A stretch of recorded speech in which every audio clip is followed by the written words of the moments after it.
गोवर्धन कार्यक्रम में गोबर एक एक्रोनीम है, उसका एक फुल फॉर्म होता है, बता सकते हैं? ऐसा क्या होता है आर्टिफिशियल स्वीटनर्स में कि वो मीठे तो होते हैं पर उसमें कैलोरीज नहीं होती? क्या मध्य प्रदेश में कभी राष्ट्रपति शासन लागू किया गया है? सुपर थर्मल पावर यूनिट किसको कहते हैं?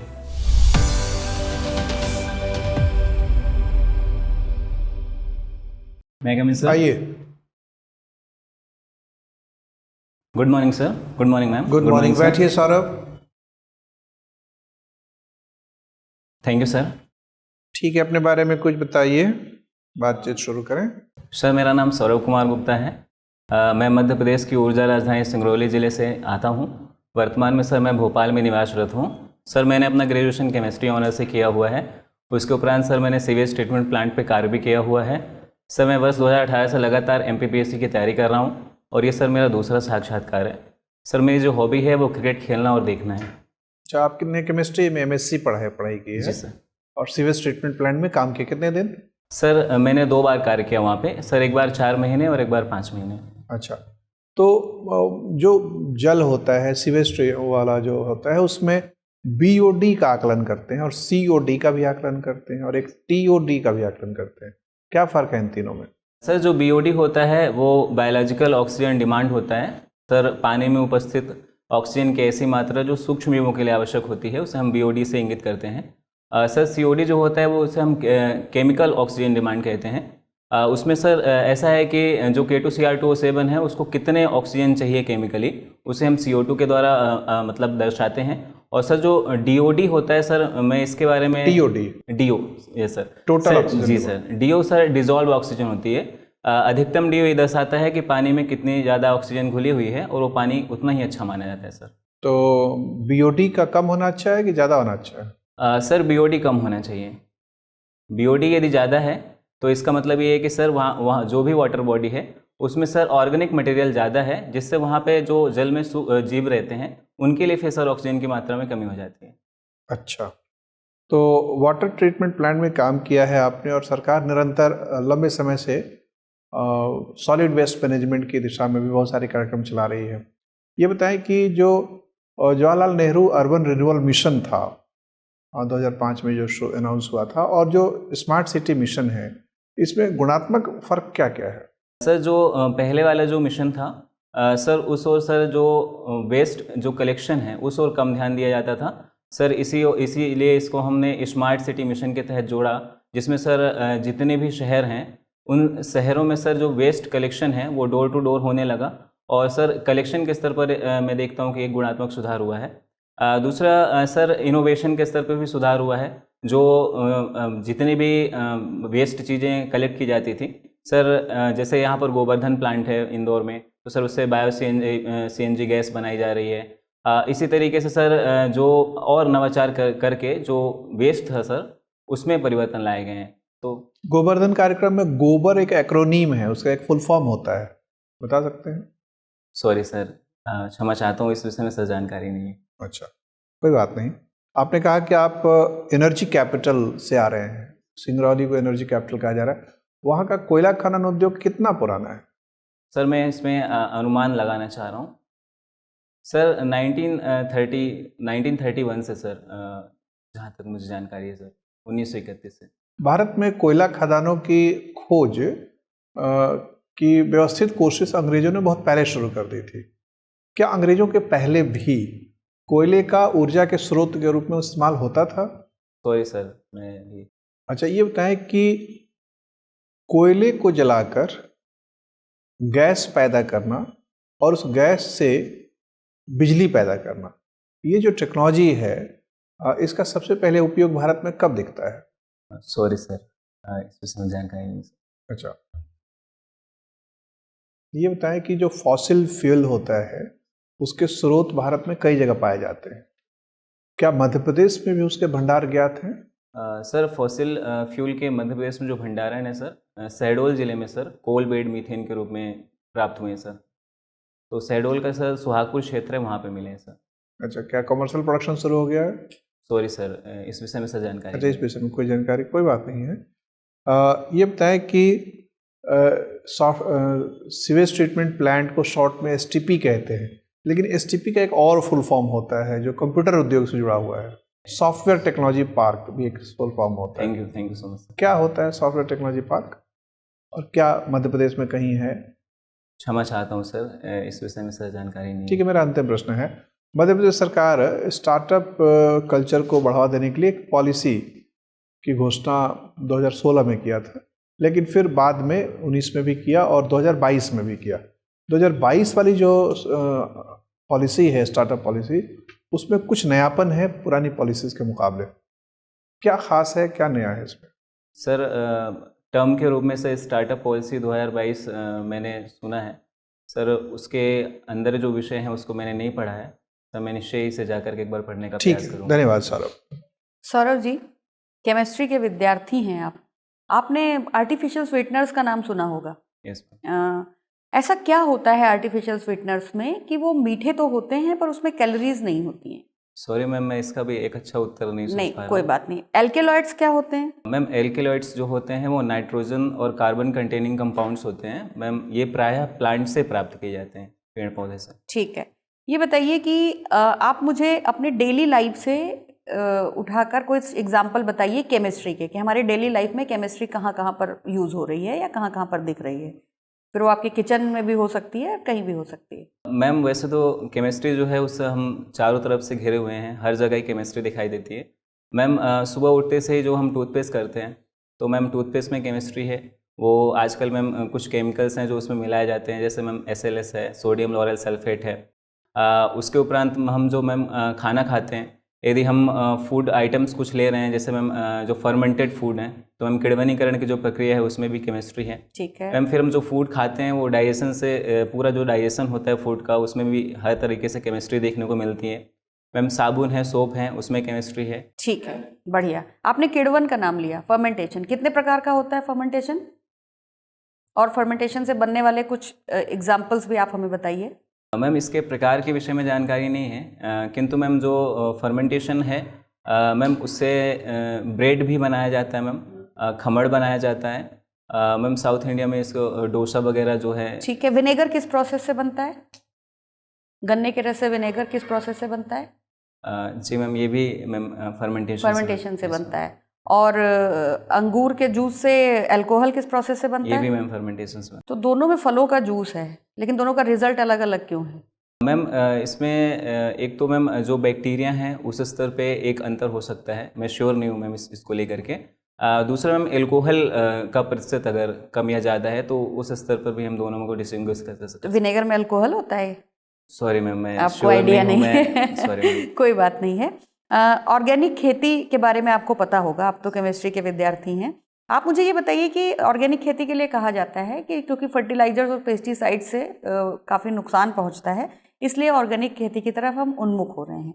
आप मुझे केमिस्ट्री का स्टूडेंट होने के नाते बताइए कि क्या क्या नुकसान पहुंचता है फर्टिलाइजर और पेस्टिसाइड्स के उपयोग से। मैम सर्वप्रथम जो नुकसान पहुंचता है फर्टिलाइजर से, मैम वो अर्थवॉर्म जो होते हैं, केंचुए जो होते हैं मैम, उनको मार देता है। इस कारण से जो मैम जो भूमि का उपजाऊपन है वो ख़त्म हो जाता है। दूसरा सर वो वाटर बॉडी में भी डिजोल्व हो जाता है, जिसको हम सर एक जो वाटर बॉडी में डिजोल्व होने के बाद सर वो खाद्य श्रृंखला में भी पहुंचता है, जिसे हम बायोमैग्निफिकेशन कहते हैं। तो मैम एक दूसरा नुकसान हो गया। इसके अलावा मैम ये डिग्रेड नहीं होते हैं, जो भी फर्टिलाइजर्स होते हैं मैम, ये लंबे समय तक चलते हैं। तो मैम ये तीसरा इसका नुकसान है। ठीक है, लेकिन सवाल ये है कि जो ऑर्गेनिक खेती के प्रोडक्ट्स हैं, एक तो वो ऑर्गेनिक खेती कम मात्रा में हो रही है, फिर उसमें उत्पादकता भी कम होती है, तो उस वजह से वो बहुत महंगी होती है। तो उस महंगी उत्पादकता और ये इधर स्वास्थ्य की कीमत, इन दोनों के बीच का कोई रास्ता निकल सकता है क्या? बिल्कुल मैम, दोनों के बीच का रास्ता निकाला जा सकता है। मैम कुछ हमारी पुरानी टेक्निक्स हैं, जैसे मैम प्राकृतिक खेती है। मैम जो प्राकृतिक खेती है वो ऑर्गेनिक खेती से भी बेहतर है मैम। तो जो हमारे अभी हाल ही में घोषणा हुई है मैम श्री अन्न उगाने की, तो मैम यदि हम श्री अन्न उगाते हैं तो जैसा कि कुछ ऐसे फूड प्रोडक्ट हैं जिनमें मैम जैसे चावल हो गया तो उनको ज़्यादा पानी चाहिए होता है, या फिर कुछ ऐसी फसल हो गई जो मैम अधिक तापमान पर उगती हैं। तो जो मैम श्री अन्न है ये एक बेहतर विकल्प हो सकता है दोनों के बीच का। इसमें मैम जो फर्टिलाइजर्स हैं वो भी कम डाले जाते हैं, और दूसरा मैम इसके हेल्थ बेनिफिट हैं। तो मैम ये एक अच्छा विकल्प। ठीक है, मेरा आपसे आखिरी सवाल है कि आप जानते हैं ग्रीन अमोनिया क्या है? सॉरी मैम, ठीक, कोई इसमें नहीं, से थैंक यू सर। सौरभ, क्या हमारे संविधान में ऐसी कोई व्यवस्था है जिसके अंतर्गत कोई राज्य बिना सरकार के काम कर सकता है? वह राज्य सरकार नहीं है। क्षमा चाहता हूँ सर, इसका अच्छा उत्तर नहीं सोच पा रहा हूँ मैं। प्रेसिडेंट्स रूल के बारे में सुना है आपने? जी सर। बताइए उसके बारे में, क्या है ये? सर जो प्रेसिडेंट रूल है, इसमें इसे सर राष्ट्रपति शासन कहते हैं। सर ये अनुच्छेद 356 में इसका वर्णन किया गया है। यदि सर जो राज्य है उसमें संवैधानिक तंत्र विफल हो गया है तो उसमें सर जो है उस राज्य में सर लगाया जा सकता है प्रेसिडेंट रूल। ठीक है, तो इसे हम एक प्रकार का उदाहरण मान सकते हैं जहाँ पर बिना एक स्थायी राज्य सरकार के भी प्रशासन के काम किए जा रहे हैं राष्ट्रपति जी द्वारा। आपका बहुत धन्यवाद सर। ठीक है, प्रेसिडेंट कैसे ऑपरेट करते हैं स्टेट को? सर जो प्रेसिडेंट होते हैं वो गवर्नर के थ्रू या फिर सर डायरेक्ट उनके द्वारा अपॉइंटेड कोई व्यक्ति उसके द्वारा सर निगरानी करते हैं उसमें। ठीक है, मैक्सिमम अवधि क्या हो सकती है इस कार्यकाल की, प्रेसिडेंट्स रूल की? कितने समय तक लगाया जा सकता है किसी भी राज्य में? सर 6 महीने प्रथम बार में 6 महीने लगता है। उसके उपरांत सर 6 महीने करके सर अधिकतम 3 वर्ष तक इसे लगाया जा सकता है। ठीक है, क्या और कोई कंडीशन भी होती है? 6 महीने का जो इसमें एक्सटेंशन मिलता है, जी सर, इसमें कोई और कंडीशन भी होती है या सिर्फ राष्ट्रपति अपने विवेक अनुसार इसे बढ़ा सकते हैं? Sorry sir. ठीक है, क्या मध्य प्रदेश में कभी राष्ट्रपति शासन लागू किया गया है? जी सर। कब? सर प्रथम बार सर 1977 में किया गया था। ठीक है, जब हम राष्ट्रपति और राज्यपाल की शक्तियों के बारे में बात करते हैं तो इनमें कुछ समानता भी हैं और कुछ अंतर भी हैं। अगर हम विशेषाधिकार के बारे में बात करें तो किसकी शक्तियां आपको ज़्यादा विस्तृत लगती हैं, राष्ट्रपति की या राज्यपाल की? सर मुझे सर राज्यपाल की शक्तियाँ ज़्यादा विस्तृत लगती हैं। उदाहरण दीजिए। सॉरी सर, याद नहीं कर पा रहे हैं एक भी? यस सर, याद नहीं आ पा रहा सर। इसको मैंने पढ़ा है, मैं भी नहीं सोच पा रहा हूँ कि इसे दिमाग से निकल गया। ठीक है, भारत के राष्ट्रपति के पास कुछ वीटो पावर्स भी होती हैं। जी सर। क्या होती है वीटो पावर? सर अनुच्छेद भारतीय संविधान के अनुच्छेद 111 में वीटो पावर के बारे में वर्णन किया गया है। सर राष्ट्रपति के पास ये एक विशेष शक्ति दी गई है कि सर जो बिल होते हैं उसके ऊपर राष्ट्रपति की कुछ विशेष पाबंदी, जैसे सर इसके 3 प्रकार होते हैं। सर एक होता है आत्यांतिक वीटो, एब्सोल्यूट वीटो। दूसरा होता है sir pocket veto. Absolute veto क्या होता है? सर एब्सोल्यूट वीटो में सर जो भी बिल राष्ट्रपति के पास हस्ताक्षरित होने के लिए आया हुआ है तो सर राष्ट्रपति उसे वापस पुनर्विचार के लिए भेज सकते हैं। इसमें उनकी पूरी अधिकारिता होती है सर वापस भेजने की। ठीक है, संविधान में एक विशेष प्रकार के बिल का जिक्र किया गया है जिसे मनी बिल कहा जाता है। क्या राष्ट्रपति मनी बिल के केस में वीटो का इस्तेमाल कर सकते हैं? नहीं सर, राष्ट्रपति सर मनी बिल के केस में वीटो का इस्तेमाल नहीं कर सकते हैं क्योंकि सर ये उनकी पूर्व अनुमति से लाया जाता है। बिल्कुल ठीक।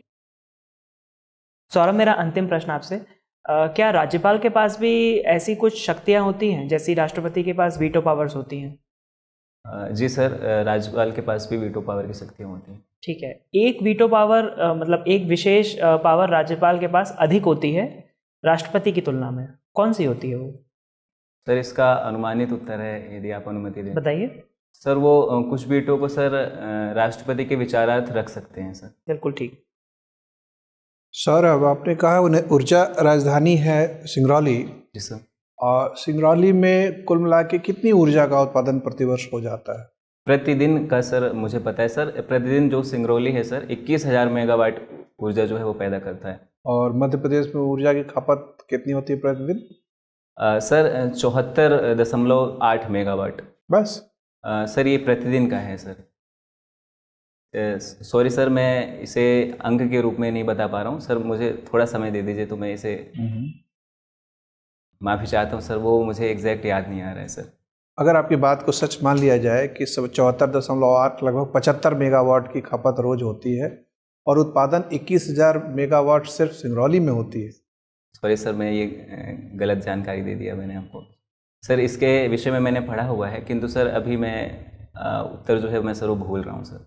ओके, ये बताएं कि एनटीपीसी के बहुत सारे संयंत्र सिंगरौली में हैं, उसमें किसी संयंत्र का नाम सुपर थर्मल पावर यूनिट भी है, सुपर थर्मल पावर यूनिट किसको कहते हैं? Sir super thermal power plant unit उसे कहेंगे सर जिसका जो उत्पादन है सर लगभग 5000 मेगावाट से यदि ऊपर जा रहा है। उदाहरण के तौर पर सर वहाँ पर रिलायंस इंडस्ट्री द्वारा शासन अल्ट्रा मेगा और सुपर थर्मल पावर प्लांट की श्रेणी में उसको रखा गया है सर। अच्छा, मेरा अंतिम प्रश्न है, PLF क्या होता है? इसी तरह के विद्युत संयंत्र के गुणवत्ता के आकलन के लिए PLF का इस्तेमाल करते हैं, क्या होता है ये? क्षमा चाहता हूँ सर। कोई बात नहीं, ठीक है साहब, आपका इंटरव्यू हो गया, जा सकते हैं। धन्यवाद सर, धन्यवाद मैम, धन्यवाद सर, आप सबका दिन शुभ हो सर।